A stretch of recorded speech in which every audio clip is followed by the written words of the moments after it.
Hello दोस्तों, आपका बहुत बहुत स्वागत है मेरे यूट्यूब चैनल पे। जो हमने क्लास 12th का इकोसिस्टम चैप्टर शुरू किया है, आज मैं उसका पार्ट 2 आपके लिए लेके आई हूँ, जिसमें हम लोग इकोलॉजिकल पिरामिड क्या होता है और इकोलॉजिकल सक्सेशन क्या होता है इसके बारे में पढ़ेंगे। ये दोनों ही टॉपिक आपके बोर्ड एग्जाम के हिसाब से और आपके कॉम्पिटिटिव एग्जाम के हिसाब से बहुत इंपॉर्टेंट है। इसमें से क्वेश्चन आपको 100% श्योरिटी है कि आते ही आते हैं। चलिए शुरू करते हैं कि होती क्या है ये चीज़ें, इनके बारे में पढ़ना। इकोलॉजिकल पिरामिड, ये टर्म जो थी वो जॉन एल्टन ने दी थी, ये साइंटिस्ट ने दी थी।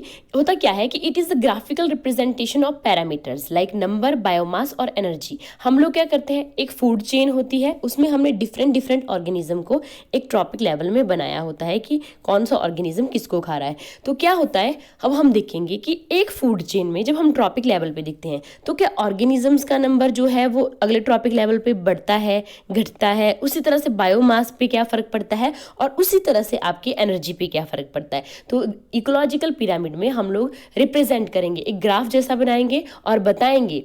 इकोलॉजिकल पिरामिड तभी बनेगा जब आप ग्राफ से उसको शो करोगे। अगर आप पेपर में लिखते हो और आप ग्राफ नहीं शो करते हो तो फिर क्या फायदा है आपके पास पिरामिड बनाने का। तो यहाँ पे आपको एक ग्राफ जैसा बनाना पड़ेगा। जो भी आप लिख रहे हो उसमें आप बताओगे कि फूड चेन में जो आपके पास ऑर्गेनिजम्स आ रहे हैं ट्रॉपिक 1 लेवल पे, ट्रॉपिक 2 लेवल पे, 3 पे, 4 पे, तो उनका नंबर बढ़ रहा है, उनका बायोमास बढ़ रहा है, घट रहा है, एनर्जी पे क्या फर्क पड़ रहा है, ये चीज़ें आप उसमें बताते हो। चलिए देखते हैं क्या होता है।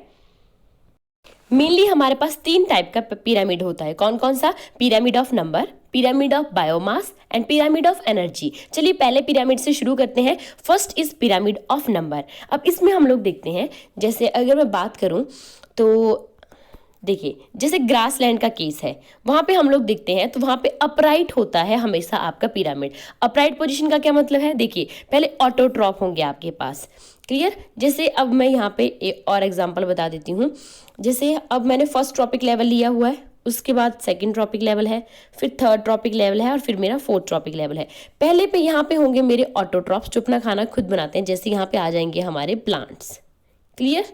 प्लांट्स को खाया आगे आपके डियर ने, डियर को खाया आगे फॉक्स ने, फॉक्स को खाया आगे लॉयन ने। तो आपको क्या लगता है? देखिए, प्लांट्स का नंबर तो काफी ज्यादा होता है। एक जंगल में बात करें तो एक जंगल में हजारों पेड़ होंगे आपके पास, हजारों डियर थोड़े होंगे वहां पे। ठीक है, तो डियर की जनसंख्या तो कम से कम 100 हो सकती है, ज्यादा से ज्यादा और कितनी होगी? फॉक्स की बात करें तो अगर मैं बोलूं एक जंगल में अगर मान लो 1000 पेड़ है तो डियर कितने हैं आपके पास? डियर है भाई हमारे पास 100, 1000 हमारे पास पेड़ हैं। और फॉक्स कितने हैं हमारे पास? 50। और एक जंगल में लॉयन कितने हो सकते हैं? लॉयन हो सकते हैं 2 से लेकर, चलो 5 तक रख लेते हैं। ठीक है, तो क्या हो रहा है, नंबर क्या हो रहा है, जिस तरह से हम लोग जो है वो अपने एक ट्रॉपिक लेवल से दूसरे ट्रॉपिक लेवल पे जा रहे हैं तो हम देख रहे हैं कि नंबर जो है वो कम होता जा रहा है। तो उसी तरह से हमने जो है यहाँ पे अपना पिरामिड बना दिया है, तो एकदम अपराइट पोजिशन पे है। क्लियर? तो आप ये कह सकते हो कि पिरामिड ऑफ नंबर में क्या होता है, जब हमने ग्रासलैंड के केस में, लैंड के केस में देखा तो हमें जो है वो अपराइट दिखा हमारा पिरामिड। क्लियर? क्योंकि हमारे पास क्या है कि प्रोड्यूसर्स का नंबर यहाँ पे ज्यादा है, उसके बाद हर्बीवोर्स का है, उसके बाद आपके कार्निवोर्स का है, उसके बाद जिस तरह से आपने फूड चेन बनाई होगी। क्लियर? उसी तरह से ही हम लोग एक्वाटिक इकोसिस्टम में आपके पानी में देख लेते हैं कि नंबर ट्रॉपिक लेवल में किस तरह से बढ़ता है या कम होता है। तो आप देख सकते हैं जैसे ऑटोट्रॉफ, वहाँ पे फाइटोप्लैंक्टन्स होते हैं, छोटे छोटे प्लांट होते हैं। ठीक है, बिल्कुल छोटे छोटे माइक्रोस्कोपिक प्लांट होते हैं एल्गा की तरह, वो हमें दिखते भी नहीं है। पहले उनका नंबर देख लेते हैं, वो बहुत ज्यादा होते हैं आपके समुद्र में, उनसे उनको खाते हैं आगे जू प्लैंक्टन, उनका नंबर थोड़ा कम होता है। उसके आगे होते हैं क्रस्टेशियंस, फिर होती हैं स्मॉल फिशेस, फिर होती है लार्ज फिश। आप देखोगे एक सी के अंदर, एक समुद्र में आप देखते हो इतनी सारी छोटी छोटी मछलियां होती हैं, बड़ा समुद्र है। व्हेल मछली जो होगी वहां पे 1 या 2 मछलियां ही होंगी, है ना। तो देख लो नंबर जो है वो छोटी मछलियों का ज्यादा है, बड़ी मछली का कम है। तो एक्वाटिक इकोसिस्टम में भी आपको जो क्या कहते हैं वो पिरामिड मिल रहा है, वो कैसी पोजीशन लग रही है उसकी भी? अपराइट, एकदम सीधी। क्लियर? चलिए आगे देख लेते हैं। नेक्स्ट पिरामिड हमारे पास आता है पिरामिड ऑफ बायोमास। बायोमास क्या होता है? किसी भी ऑर्गेनिज्म के अंदर कितना ऑर्गेनिक मटेरियल है, कितना उसके अंदर मटेरियल भरा पड़ा है जिससे उसका भार है किसी चीज का, बायोमास है। Clear? Biomass is the amount of organic matter preserved in the organism. जैसे अगर बात करें, हमारे पास प्लांट्स हैं, इतना बड़ा प्लांट खड़ा है। क्लियर? बहुत सारे प्लांट्स हैं। तो भाई प्लांट्स जो थे उसके बाद उनको खा रहे थे आगे डियर। तो क्या लगता है, प्लांट जो है उनका बायोमास ज्यादा होगा या डियर का बायोमास ज्यादा होगा? ऑब्वियसली जो चीज ज्यादा है, जो चीज नंबर में ज्यादा है, उसका जो है बायोमास ज्यादा ही होगा। पेड़ ऊपर से होते भी इतने बड़े बड़े हैं, तो क्या होगा? अब बायोमास भी हम जब देखते हैं तो अब देख लेते हैं दोनों केसेस में, एक्वाटिक इकोसिस्टम में भी और आपके टेरेस्ट्रियल या ग्रासलैंड के ऊपर भी देख लेते हैं कि किस तरह का होता है। तो जैसे अगर हम टेरेस्ट्रियल इकोसिस्टम की बात करें, अगर हम ग्रासलैंड में बात करें, तो हम देख सकते हैं कि जो हमारा पिरामिड है वो एकदम सीधा है, क्योंकि हमने देखा ट्रीज थे, ट्रीज के आगे हर्बीवोर्स थे, आपके डियर वगैरह थे, डियर को आगे फॉक्स खा रहा था, फॉक्स को आगे लॉयन खा रहा था, तो पेड़ों का नंबर ज्यादा था। तो जो चीज ज्यादा है नंबर में, ऑब्वियसली उसका जो है बायोमास ज्यादा होगा। तो यहाँ पे अभी हमें जो पिरामिड है वो एकदम अपराइट पोजिशन में मिलता है। आप इस तरह से बना सकते हैं, हम लिखेंगे जो सबसे ऊपर होगा आपके पिरामिड में वो उसका सबसे कम बायोमास होगा, जैसे आपके पास लॉइन है, और जो सबसे नीचे होगा आपके पिरामिड में उस ट्रॉपिक लेवल में, फर्स्ट वाले में, तो वो जो है पेड़ है, तो पेड़ ज्यादा है नंबर में, तो उनका बायोमास भी ज्यादा होगा। मतलब अपराइट पोजीशन में हम ग्रासलैंड के केस में देखते हैं कि जो पिरामिड ऑफ बायोमास होता है वो एकदम अपराइट पोजीशन में होता है। बायोमास हमारा उस तरह से घटता रहता है जिस तरह से हम एक ट्रॉपिक लेवल से दूसरे ट्रॉपिक लेवल की तरफ मूव करते हैं। आइए एक्वाटिक इकोसिस्टम में देख लेते हैं। एक्वाटिक सिस्टम में कुछ अलग तरह का है। देखो, पहले फाइटोप्लैंक्टन्स है, छोटे छोटे प्लांट, ऐसे प्लांट जो हमें दिख भी नहीं रहे हैं, है ना, बिल्कुल छोटे छोटे प्लांट है, जो चीज दिख भी नहीं रही है उसका भार ही कितना होगा, ठीक है। तो फाइटोप्लैंक्टन्स जो होते हैं वो नंबर में तो ज्यादा है, लेकिन उनका बायोमास काफी कम होता है। फिर उनसे थोड़ा बड़े साइज के आ जाते हैं जू प्लैंक्टन, तो उनका बायोमास ज्यादा है। फिर जू प्लैंक्टन के बाद आगे क्रस्टेशियंस आते हैं, स्मॉल फिशेस आती हैं, लार्ज फिश आती है। अब देखो, समुद्र था, समुद्र में चाहे व्हेल मछली थी, एक ही थी वो पूरी, ठीक है। अब कितनी बड़ी मछली है, अगर छोटी छोटी मछलियों को हम मिलाने लगे तो कम से कम 10,000, बोल दूं 10,000 भी, तब भी नहीं होगा, 10,000 छोटी छोटी मछलियां भी मिला देना, तब भी वो इतना भारी नहीं हो पाएंगी जितनी आपकी एक व्हेल मछली होती है। तो क्या हो रहा है कि अगर हम एक्वाटिक इकोसिस्टम में देखें तो हमें कुछ इस तरह का पिरामिड मिलता है। इस पिरामिड को हम लोग कहते हैं इन्वर्टेड शेप पिरामिड। क्लियर? तो हमने देखा कि बायोमास के केस में हमें दो टाइप के पिरामिड मिल सकते हैं, अपराइट भी और आपका इन्वर्टेड शेप भी। उसी तरह आपके पास, मैं यहाँ पे बताना भूल गई कि जो आपके पास पिरामिड ऑफ नंबर था, इसमें यह था कि पिरामिड ऑफ नंबर में जरूरी नहीं है कि ग्रासलैंड और एक्वाटिक के केस में अगर अपराइट पिरामिड आया है तो मतलब हमेशा वैसा ही होगा। चलो एक एग्जांपल लेते हैं। सपोज आपके पास एक प्लांट है, ठीक है, ऐसे है, आपके पास एक ट्री है, ठीक है, क्लियर। अब इस ट्री के ऊपर जो है वो 10,000 इंसेक्ट्स जो हैं आपके पास वो रहते हैं, 10,000 इंसेक्ट रहते हैं, क्लियर। उसके बाद क्या है, इन इंसेक्ट्स को आगे जो है वो बर्ड्स खाते हैं, 500 जो है वो बर्ड्स खाते हैं। अब देखो, पेड़ है भाई हमारे पास सिर्फ एक, क्लियर। तो बना देते हैं, इस तरह ट्रॉपिक लेवल आएगा, एक पेड़ है, उसके ऊपर 10,000 तो इंसेक्ट रह रहे हैं और उनको आगे खा रहे हैं 500 बर्ड्स। तो देखो, कुछ इस तरह का हमारा पिरामिड बन रहा है, ट्रॉपिक 1 लेवल इस तरह का, ट्रॉपिक 2, ट्रॉपिक 3। तो इसका मतलब ये है कि जरूरी नहीं है कि हर बार पिरामिड ऑफ नंबर अपराइट ही पोजीशन में हो, क्लियर। तो वो जो है अब जरूरी नहीं है, हमेशा जो है आपके पास एक्सेप्शंस हमेशा होती हैं। तो बायोमास के केस में भी एक्सेप्शन है, वहां पे भी अपराइट को छोड़ के इन्वर्टेड भी हो जा रहा है पिरामिड, और पिरामिड ऑफ नंबर के केस में भी आपके पास एक्सेप्शन है, क्लियर। थर्ड पिरामिड की तरफ बढ़ते हैं, पिरामिड ऑफ एनर्जी। ये वाला पिरामिड बहुत बढ़िया है, इसमें कोई एक्सेप्शन नहीं है भाई। इसमें जब भी हम पिरामिड बनाएंगे हम हमेशा अपराइट पोजीशन में बनाएंगे, कोई दिक्कत ही नहीं है भूलने की कि अब क्या हो रहा है, एक्वाटिक में क्या हो रहा है, ग्रासलैंड के केस में क्या हो रहा है। तो पिरामिड एनर्जी बहुत सिंपल सा है। मैंने आपको 10% लॉ बताया था एनर्जी का, उसमें हम लोग क्या बोलते थे कि जब हम एक ट्रॉपिक लेवल से दूसरे ट्रॉपिक लेवल की तरफ मूव करते हैं तो हमारे पास सिर्फ 10% एनर्जी ही आगे जाती है, बाकी की 90% एनर्जी जो है वो आपकी लॉस्ट हो जाती है हीट की फॉर्म में, क्लियर। तो जैसे हम लोग फर्स्ट ट्रॉपिक लेवल से मूव गए, जैसे फॉर एग्जांपल पहले हमारे पास प्रोड्यूसर्स हैं, फर्स्ट ट्रॉपिक लेवल पे हमारे पास प्रोड्यूसर्स हैं, हमारे प्लांट, वहां पे हमने एनर्जी देखी, वहां पे थी 100 किलो कैलोरी जूल, ठीक है। उसके बाद हम आगे गए, सेकंड ट्रॉपिक लेवल पे हमारे पास सिर्फ 10% एनर्जी गई, तो 100 की 10 कितनी हुई, 10 किलो कैलोरी। उसके बाद अगले ट्रॉपिक लेवल पे फिर 10% गई, यानी कि 1 किलो कैलोरी, फिर 0.1, फिर आगे 0.01। हमेशा याद रखना कि पिरामिड ऑफ एनर्जी एक तो हमेशा अपराइट पोजिशन में होता है, और दूसरा वो 10% लॉ फॉलो करता है, जिसमें एक ट्रॉपिक लेवल से यानी कि लोअर ट्रॉपिक लेवल से हायर ट्रॉपिक लेवल की तरफ सिर्फ 10% एनर्जी ही मूव कर पाती है। तो आप पेपर में कुछ इस तरह की डायग्राम बनाते हो, क्लियर। चलिए आगे पढ़ लेते हैं इकोलॉजिकल सक्सेशन के बारे में। बच्चों को ना इस वाले टॉपिक में बहुत प्रॉब्लम होती है, उनको लगता है यार इकोलॉजिकल सक्सेशन क्या ही पूछ लिया होगा। सिंपल भाषा में समझाती हूँ, एक बारी में समझ लेना, पूरी लाइफ के लिए हो जाएगी ये चीज़। इकोलॉजिकल सक्सेशन का मतलब होता है, देखो क्या मतलब होता है कि आपको क्या करना है, कोई बैरन लैंड आपके पास है। बैरन लैंड का मतलब है कोई बंजर भूमि है भाई हमारे पास, ठीक है, वहाँ सिर्फ रॉक्स ही रॉक्स हैं और कुछ नहीं है, ठीक है, बंजर भूमि है। उस बंजर भूमि को हमने आगे जो है वो फर्टाइल लैंड में चेंज करना है। फर्टाइल का मतलब क्या होता है, उपजाऊ भूमि में चेंज करना है, ठीक है, तो उसको हम लोग कहते हैं इकोलॉजिकल सक्सेशन करवाना। क्लियर? तो it is the conversion of क्या, barren land into fertile land, उसको बोलते हैं इकोलॉजिकल सक्सेशन करवाना। देखिए अब क्या होता है, आपके पास इकोलॉजिकल सक्सेशन के देखो दो चीज कारण हो सकते हैं। एक हो सकता है बायोटिक फैक्टर और एक हो सकता है फिजियोग्राफिक फैक्टर। बायोटिक फैक्टर का क्या मतलब है, बायोटिक फैक्टर का मतलब है कि ठीक है, लिविंग चीजों की वजह से जो है वो चीजें हो रही हैं। जैसे फॉर एग्जांपल आपके पास एक रॉक है, ठीक है, रॉक है, रॉक के ऊपर कोई एक ऑर्गेनिज्म आया होगा, पहले उसने थोड़े चेंजेस किए होंगे रॉक में, फिर दूसरा ऑर्गेनिज्म वहाँ ग्रो किया होगा, फिर तीसरा ग्रो किया होगा, तो इस तरह से नेचुरल प्रोसेस चली होगी, उसको हजारों और मतलब 100 हजारों कितने साल लगे होंगे, ठीक है, इस चीज़ को होने में। और एक है फिजियोग्राफिक फैक्टर। फिजियोग्राफिक फैक्टर का मतलब है जैसे आपके पास लैंडस्लाइड हो गया, यानी कि भूस्खलन हो गया, ठीक है, तो उसकी वजह से क्या हुआ, पूरी की पूरी पहाड़ी ही आपके पास जो है वो स्लाइड हो गई, तो उसकी वजह से क्या हो गया, ये हो गया आपका फिजियोग्राफिक फैक्टर। तो ये क्या हुआ, यहाँ पे जो सालों में चीजें हो रही हैं, सालों में एक रॉक जो है टूटकर आगे आगे आगे जाकर जो है फिर बहुत साल लग रहे हैं उसको आगे एक फर्टाइल लैंड बनाने में। क्लियर? तो वहां पे एकदम से क्या हो रहा है, फिजियोग्राफिक फैक्टर में एकदम से जैसे लैंडस्लाइड वगैरह हुआ, तो ये चेंजेस जो सालों में होने थे, हजारों सालों में होने थे, वो चेंजेस जो है वो आपके पास बहुत जल्दी हो जाते हैं।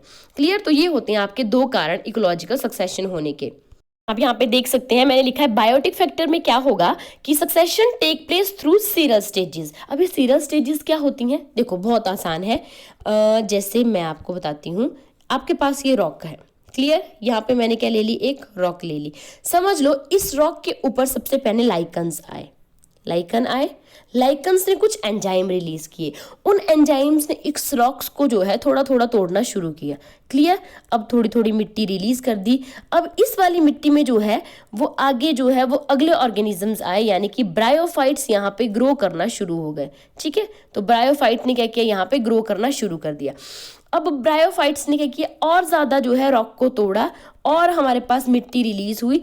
अब इस मिट्टी में जो है और छोटे छोटे प्लांट्स आना शुरू हो गए। क्लियर? छोटे छोटे प्लांट्स आना अभी शुरू हो गए। फिर आगे जाके क्या हुआ, अब मिट्टी और ज्यादा फर्टाइल हो गई हमारे पास, अब हमारे पास और ज्यादा मिट्टी हो गई, तो हमारे पास बड़े बड़े प्लांट और बड़े बड़े ट्री भी वहां पे ग्रो करना शुरू हो गए। तो मैंने क्या क्या बताया, सबसे पहले हमारे पास क्या था, सबसे पहले रॉक के ऊपर कौन आया था, लाइकन। तो जो सबसे पहले जिसने शुरू किया सक्सेशन करवाना, जिसने चेंजेस लाना शुरू किए, उसको हम बोलेंगे पहली स्पीसीज को पाइनियर स्पीसीज, जो सबसे पहले आई भाई सक्सेशन करवाने के लिए। तो कौन आए, लाइकन आए, तो वो होंगे आपके पाइनियर स्पीसीज। उसके बाद जो है ब्रायोफाइट्स आए, उसके बाद छोटे छोटे प्लांट्स आए, उसके बाद लार्ज ट्रीज आए, जो सबसे लास्ट में क्या बन गया, बड़े बड़े ट्रीज आए, हमारे पास फॉरेस्ट बन गया। तो जो सबसे लास्ट वाली स्पीसीज होगी, लास्ट स्पीसीज को हम लोग बोलेंगे, क्या बोलेंगे, क्लाइमैक्स कम्युनिटी। लास्ट वाली स्पीसीज को हम लोग बोलेंगे क्लाइमैक्स कम्युनिटी। पहले जो स्पीसीज आई करवाने सक्सेशन, उसको हमने बोला पाइनियर, और जो सबसे लास्ट में जाकर हमारे पास चीज बन गई वो हो गया हमारा क्लाइमैक्स कम्युनिटी। क्लियर? तो इस तरह से जो वेरियस स्टेजेस आई, पहले लाइकन की, फिर ब्रायोफाइट्स की, फिर आपके पास स्मॉल प्लांट्स की, उसके बाद हमारे पास ट्रीज या फॉरेस्ट बन गए। तो ये जो हमारे पास डिफरेंट स्टेजेस आई, इसको, इन सारे स्टेजेस को हम बोलते हैं sural stages, SERAL, sural stages.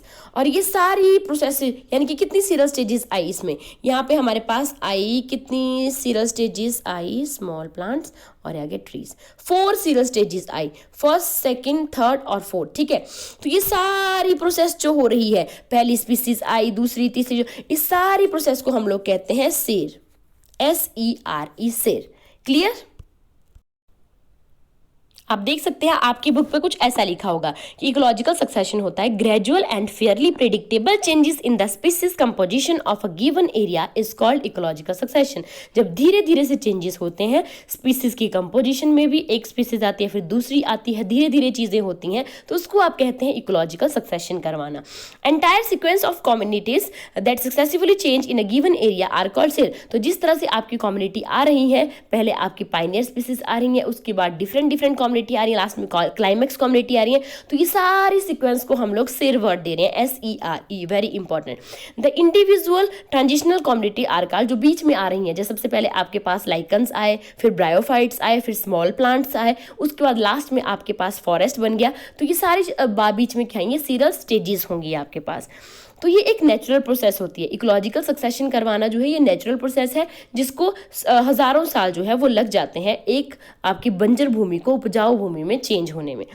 अगर हम बात करें जैसे प्लांट्स के केस में, सक्सेशन ऑफ प्लांट्स, तो आपके यहाँ दो चीज़ें हो सकती हैं, एक होती है हाइड्रार्क कंडीशन, एक होती है जिरार्क। हाइड्रार्क वर्ड किससे रिलेटेड है? हाइड्रा वर्ड जब भी आए तो उसका मतलब होता है हाइड्रो या हाइड्रा वर्ड हमेशा रिलेटेड होता है पानी से।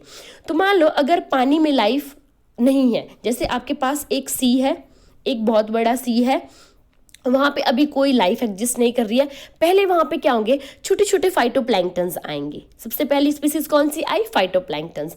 फिर वो फाइटोप्लैंक्टन्स जो होंगे वो आगे जाके कोई और स्पीसीज लेके आएंगे, कोई और स्पीसीज लेके आएंगे। तो इस तरह से जब आपके पास सक्सेशन का मतलब चेंज होएंगे, तो आपके पास क्या है, जब आपकी पानी में लाइफ शुरू हो रही है, hydrarch condition take place in the wet areas, ठीक है, and the successional series progress, फिर धीरे धीरे जो है वो म्यूजिक जैसी कंडीशन आ जाएगी। हाइड्रार्क कंडीशन, हाइड्रा का मतलब है कि जब आपके वेट कंडीशन में जो है वो सक्सेशन शुरू हो रहा है, फिर हमें उसे लेके जाना है म्यूजिक कंडीशन तक। म्यूजिक का मतलब है, एम वर्ड से याद रखोगे, मीडियम जैसी कंडीशन, ऐसी कंडीशन जहां पे आधा जैसा पानी हो, आधा जैसा लैंड हो, जहां पे लाइफ जो है वो इजीली मतलब कि इजीली अवेलेबल हो, उस कंडीशन को बोलेंगे।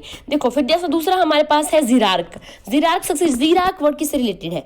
देखो हम पढ़ते हैं ना, जीरोफाइट्स प्लांट होते हैं। जीरोफाइट प्लांट, जीरो मतलब ड्राई कंडीशन में ग्रो करने वाले प्लांट, फाइट का मतलब प्लांट। तो जिरार्क कंडीशन एक ऐसी कंडीशन होगी, जिरार्क सक्सेशन का मतलब होगा कि जब आपके पास चेंजेस होना शुरू हुए, कहाँ पे?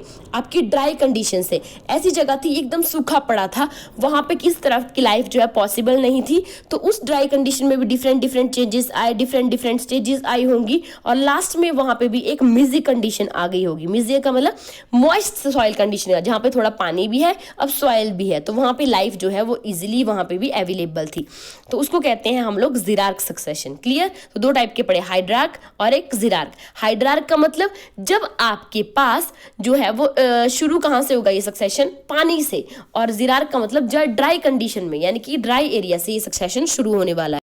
आपकी बुक पे कुछ इस तरह की डायग्राम दे रखी है। जैसे अगर आप एक्वाटिक की बात करें तो यहाँ पे कौन सा सक्सेशन है? यहाँ पे है भाई हाइड्रार्क कंडीशन, ठीक है, हाइड्रार्क सक्सेशन हो रहा है यहाँ पे, पानी वाला सक्सेशन। क्लियर? तो यहाँ पे क्या था, सबसे पहले हमारे पास छोटे छोटे प्लांट्स, पहली बार में क्या हुआ, फाइटोप्लैंक्टन्स आए, माइक्रोस्कोपिक एल्गी होते हैं, दिखते भी नहीं है, छोटे छोटे प्लांट्स ग्रो हुए।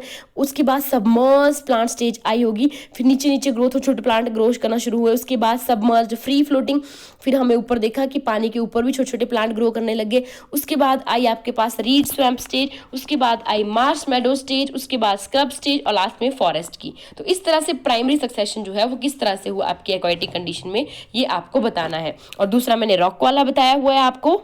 जैसे मान लीजिए आपके यहाँ लैंड के ऊपर रॉक थी, एकदम ड्राई कंडीशन है, वहाँ पे किसी तरह का पानी नहीं है, वहाँ पे लाइकन्स आए, उन्होंने कुछ एंजाइम जो है वो रिलीज किए, फिर आगे जाके वहाँ ब्रायोफाइट्स ग्रो करना शुरू हो गए, फिर स्मॉल प्लांट ग्रो किए, फिर आपके पास फॉरेस्ट बन गया। तो पहले कौन सी स्पीसीज आई उसको हम बोलेंगे पाइनियर स्पीसीज। सबसे पहले हमारे पास लाइकन्स आए, लास्ट में क्या बन गया हमारे पास, फॉरेस्ट बन गए, तो वो होगी क्लाइमैक्स।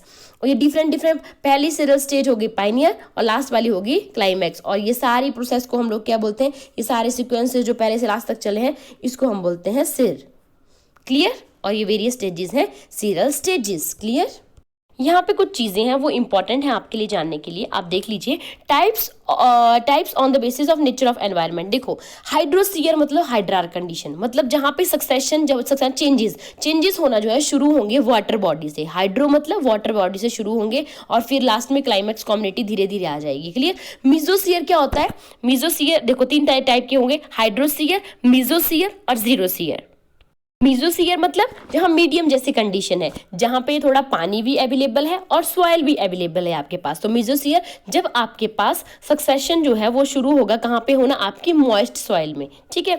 और जीरोस्फीयर का मतलब है जब सक्सेशन जो है वो आपके एकदम ड्राई एरिया में शुरू होता है, तो उसको आप कहते हैं जीरोस्फीयर। जीरोस्फीयर तीन टाइप का हो सकता है, लिथोस्फीयर, सेमोस्फीयर एंड हेलोस्फीयर। लिथो वर्ड जो है वो रिलेटेड होता है, हमेशा लिथो वर्ड रिलेटेड होता है आपकी रॉक से, आपके पत्थरों से। लिथोस्फीयर में क्या होगा कि सक्सेशन जब एक रॉक से शुरू हो रहा है, जैसे अभी मैंने एग्जांपल बताया, रॉक के ऊपर lichen, bryophyte, small plant, trees, इस तरह से। सेमोस्फीयर का मतलब होता है sand, succession starts on the sand, जब सैंड के ऊपर होगा तो सेमोस्फीयर, अगर रॉक के ऊपर हो रहा है तो लिथोस्फीयर। हेलोस्फीयर होता है जब सक्सेशन आपका शुरू हो रहा है कहाँ पे? सेलाइन सॉइल में या मासी सॉइल में, तो उसको आप बोलेंगे हेलोस्फीयर। ये तीनों ही पार्ट किसके हैं? जीरोस्फीयर के। तो इस तरह से आपका जो है वो इकोलॉजिकल सक्सेशन और इकोलॉजिकल पिरामिड कंप्लीट होता है। तो आई होप आपको वीडियो पसंद आई हो। अगर वीडियो पसंद आई है तो प्लीज़ वीडियो को लाइक कीजिए, चैनल को सब्सक्राइब कीजिए। Thank you.